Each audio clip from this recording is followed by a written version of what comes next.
اسی مرغے کی قیمت لاکھوں روپے تھی۔ یہ لڑائی کا بادشاہ مانا جاتا تھا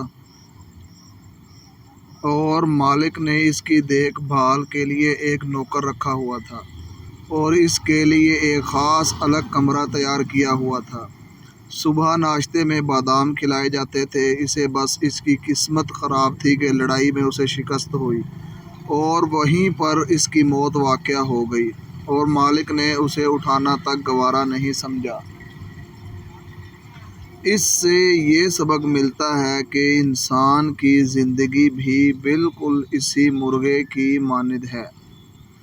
وہ جب عروج پر ہوتا ہے تو اس کے دوست، رشتہ دار، عزیز و اقارب اس کی واہ واہ کرتے رہتے ہیں اور اگر اس کا عروج ختم ہو جائے تو کوئی بھی اس کے نزدیک نہیں آتا۔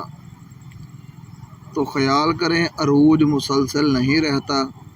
عروج میں رہ کر زوال کے اسباب پیدا نہ کریں۔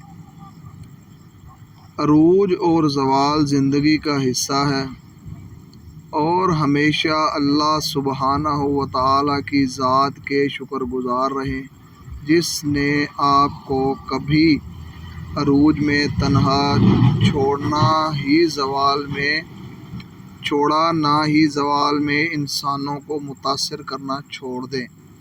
یہ کسی حال میں بھی آپ سے راضی نہیں ہوں گے۔ ہر نفس کو موت کا ذائقہ چکھنا ہے۔ کسی کو نہیں پتہ کہ اس کے پاس کتنا وقت بچا ہے۔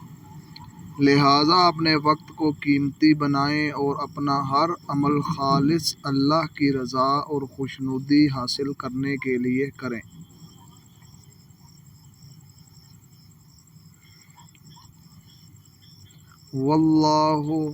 اللہ سبحانہ و تعالیٰ نہایت مہربان اور رحم کرنے والا ہے۔